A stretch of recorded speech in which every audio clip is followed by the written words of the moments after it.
My marriage to Lucian Hawke was hailed as the most perfect union in the Mafia world. As the daughter of the Sinclair family, and him being the sole heir of the Hawke family, our marriage united the two most powerful Mafia families in the Northeastern. I thought we were unbreakable. Then I was diagnosed with terminal cancer. As if life couldn't get any worse, my husband's first love returned. On the very same day, that night, the man I'd been married to for years didn't come home. The next morning, his voice was cold, distant, indifferent. "I've got the divorce papers ready. When can you come sign them?" I hesitated, struggling to steady my voice. "I'm still at the hospital." He didn't even pause. "I don't care if you're on your deathbed, Elara. Come home and sign the goddamn papers." My heart shattered, but I refused to let it show. "As you wish, Lucian." What he didn't know was that I was dying, literally. A week later, at my funeral, Lucian wearing a tuxedo, weeping at my grave, whispering regrets he should have voiced when I was still breathing. Ironically, my funeral day was also his wedding day with his sweetheart. But it was too late, my love. "This time,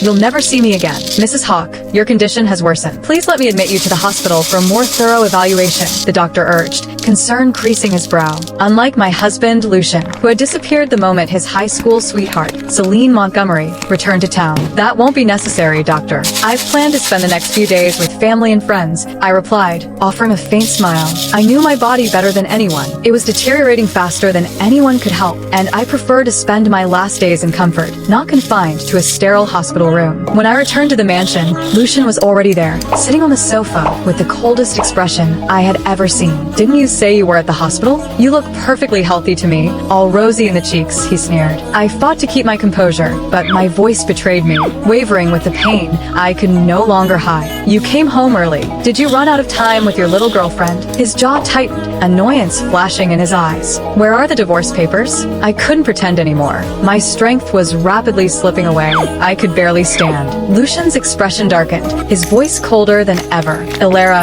don't play games with me. Don't even think about trying to get back at me with your family's threats." I didn't respond to his accusations. I simply extended my hand, waiting for him to give me the papers. He threw them at me, his tone dripping with disdain. "Sign it. Not that I care about you anymore. I just want to be done with all this." I picked up the paper from the floor and placed it on the desk. Before signing, I looked into Lucian's eyes, searching for any trace of love that might still remain, even after all this time. "I guess this is it," I said quietly. "Lucian, may you have a wonderful, blissful life without me." I picked up the pen, my hand shaking slightly, as I wrote my name on the line. The moment I finished, I felt every ounce of energy drained from me. I clung to the last of my strength, refusing to collapse in front of Lucian, unwilling to show any sign of weakness.